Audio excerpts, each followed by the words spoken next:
Greetings, fellow conquerors, and welcome back to Byzantium here in EU4, where we're waiting to declare another war on the Ottomans, and because we can't really expand in any other direction.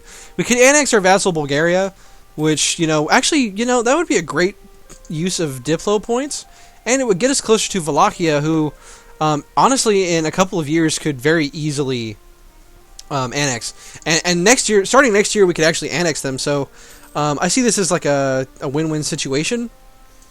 You know, I wanted to keep them around to help them get their cores back, but at the same time, like, we got to get rolling here. And more importantly, we have just such a crazy amount of diplomatic power that, like, you know, I don't really see it as a problem. I'm actually going to take the spy network construction for once because I want to do something really cheesy with Venice and try to support some Byzantine rebels to see if we can get some stuff going there. Miltech is still 7 years ahead of time. We're going to pick up Land Leader Maneuver +1, which also gets us our second national idea, repopulation of the countryside. Plague, war, and civil war have taken their toll on the countryside, leaving it devastated and not suitable for use. We need to encourage settlers into the countryside to rebuild it as a base for our armies. We get 10% national manpower modifier, and goods produced modifier plus 5%. An interesting mixed idea, I would say. We also get defensive ideas, land leader maneuver +1, which is okay. Let's see how much our income goes up as a result of this, because it would be like mostly production income. We get like 0.12. My math might be off on that, honestly. We might be getting 0.07 ducats a month from that, so, you know, essentially nothing. Let's see. We can start annexing Bulgaria in December. How long is it going to take is the interesting question. We'll find out, I guess, once we get there. Our diplomatic reputation is terrible right now because, we're just... It's bad because our legitimacy is tanked. Where are we getting any at all right now? I'm very confused. Oh yeah, he's a charismatic negotiator. So I guess he's trying to like make up for his shortcomings, if that makes sense. It is very hilarious that we have a Jagellan leading the throne.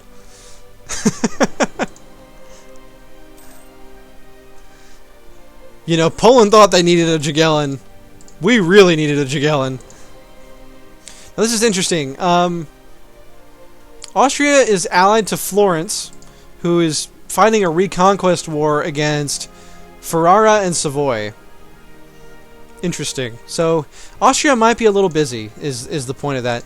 Alright, it's going to take us until August 1509 in order to fully annex Bulgaria. We are going to go ahead and start that process. Bulgaria has 7,000 troops. That's so good. I hate to annex them, but, you know, I think it's important. I don't think we have cores on these provinces. We don't. That's fine.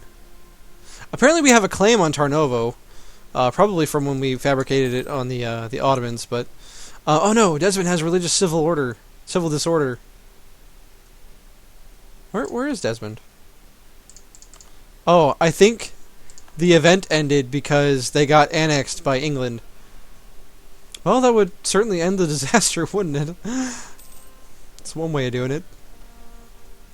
We get 50 more diplomatic power because that's definitely what we need right now is more diplomatic power. Well, let's think about, improving some provinces. I think it's a good use of points as any. Though a lot of these provinces have like really high like development, but like no manpower development, which kind of sucks.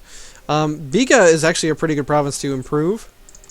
It'll be good to have. The trade good isn't that good now, but the cost of naval supplies does go up later on in the game, and particularly once we get the autonomy lowered on these provinces. I actually want to check the areas. Okay, so Biga is part of the Eastern Aegean Sea, which is a thing shared only by Schio, which is currently owned by Genoa. So not really a point of us making that into a state. Optomatoi.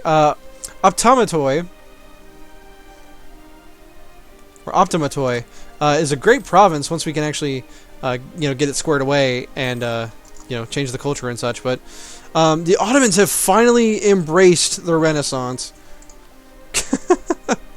Good job. The next institution's about to fire. Alright, we're going to pick up the next administrative idea, which lowers interest per annum. Pretty good stuff. Would love to get the national tax modifier as our next national idea, in addition to the land maintenance modifier reduction. And I think that's going to be totally doable. Maybe not by the time we start the war in 1501, but certainly within a reasonable amount of time, I would think. We don't need to improve relations with Bulgaria anymore, because, you know, we're annexing them. Austria's got some noble rebels. Looks like Florence is winning his war, so Austria's enthusiasm should be pretty high. He does still have the Ottomans as a rival. Ooh, nobles demand increased pensions, so this is a pretty nasty event. We can choose to lose tax income for 20 years. 20 years, damn, or lose one stability. We do, since we have a charismatic negotiator, we could get it for 15 years, but I think honestly we take the stability hit here, since we were already at positive 1 stability in the first place. I think it's just going to be useful for us. We should probably raise our stability again, since our Basilius is so old.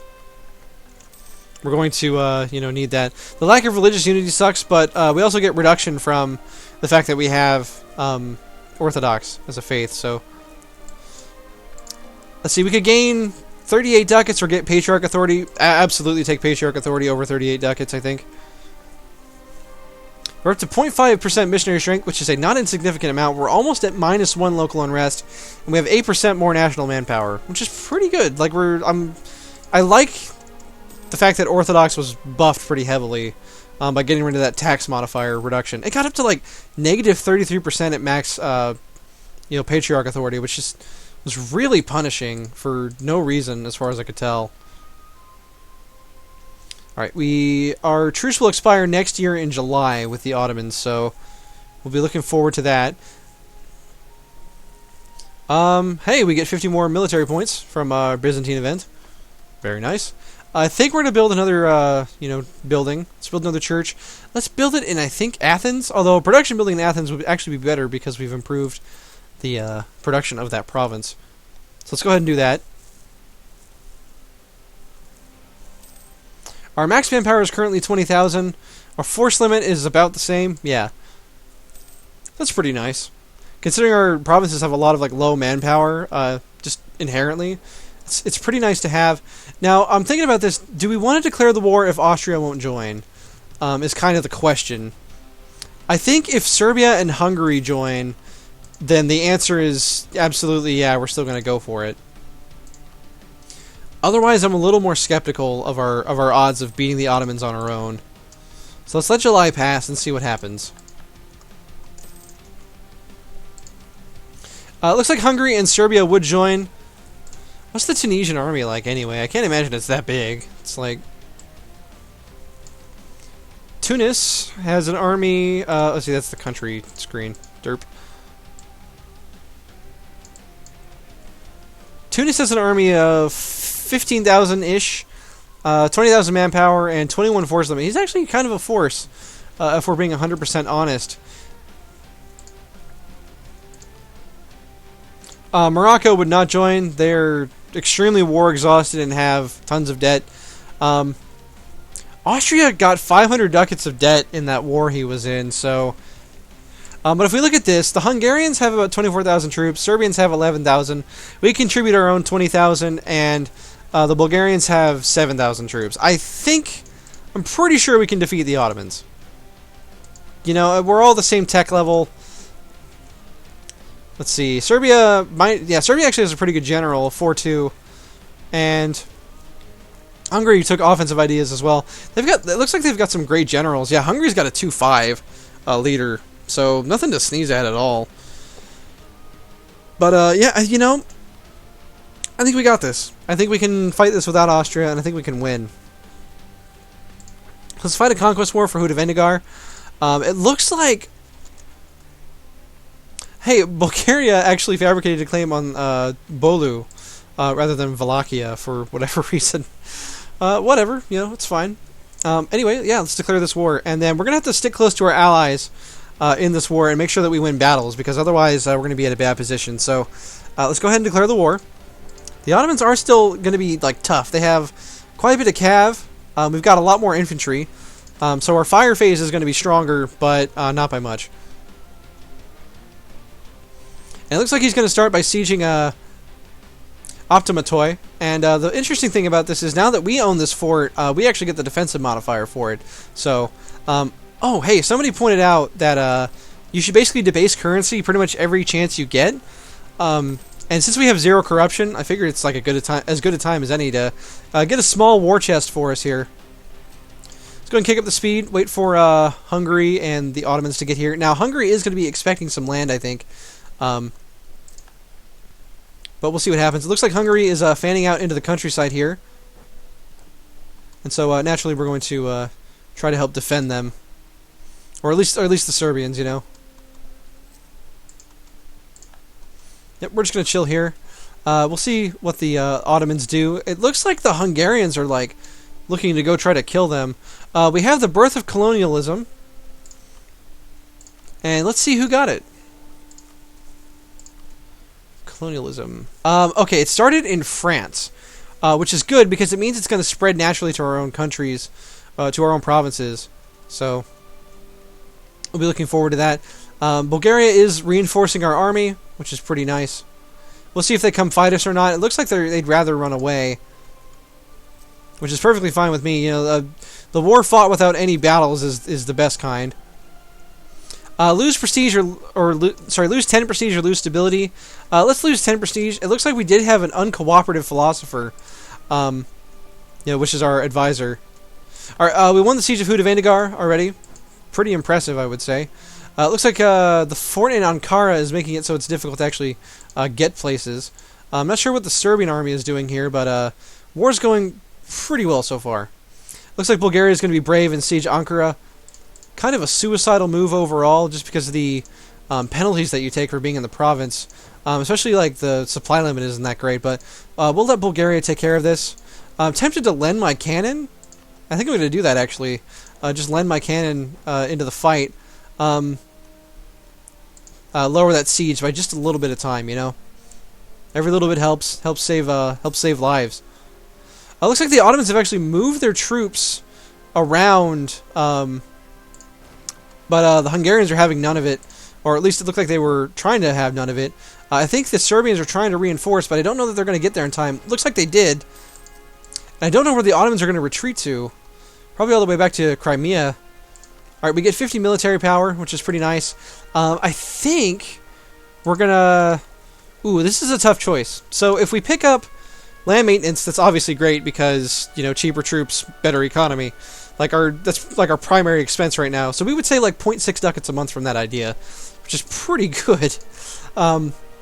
However, with the rising tech costs as a result of colonialism, it may be a better idea to wait. But at the same time, we're still 3 years ahead of tech. I don't think it's going to be like that big of a problem. So let's go ahead and pick up that idea. And more importantly, it gets us closer to having higher tax modifiers. So that's going to be pretty nice. We are winning the siege of Ankara. I am a little worried that the Ottomans are going to come try to break the siege with a potentially, like, nasty army. Looks like the Hungarians are trying to ambush the Ottomans again. The Serbians join in the battle, and they handily defeat them. Well done. And the Ottomans can't actually get back to break the siege, so what we're actually going to do, since Bulgaria is a... No, we're going to stay here, make sure Bulgaria finishes the siege, and then we'll see about going to stack wipe the Ottomans. Looks like he's running back to Crimea, which is fine. I mean, I don't have a problem with it. Alright, the siege of Ankara is over. We're going to go besiege more provinces. Let's see, the war goal was Hudavendigar, so we are getting a ticking war score as a result of this. And the great thing about this war is we're going to be in, you know, closer places to future targets, which means that, you know, once we get big enough, we can just start ignoring that, start ignoring some of these coalitions. Oh, hey, Austria's opinion goes up by 50, and we get 10 diplo power. Very nice. Looks like Bulgaria wants to go help out in the fighting. That's fine. He has defensive ideas, so he'd be great for that right now. I mean, 15% morale is almost as good as what France gets with Elan, so it's a pretty crazy bonus.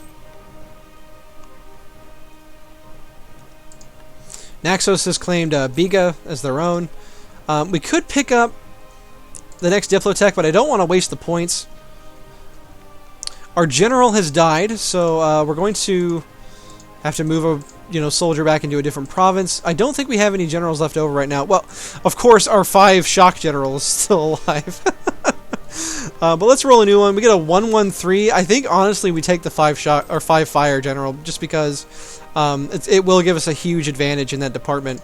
And hey, conveniently we get a nice event where we lose 50 Diplo power, which is great because we have such like an excess of it right now. Looks like Hungary's going to kill the Ottoman peasant rebels. That's fine. And we're going to hopefully win this siege here in Dulkadir, or Deir Bekir. Georgia is looking to attack Circassia, probably because they're being annexed by Gazakamuk. We have a crazy big Kazan. Look at that. And Muscovy's out of control too.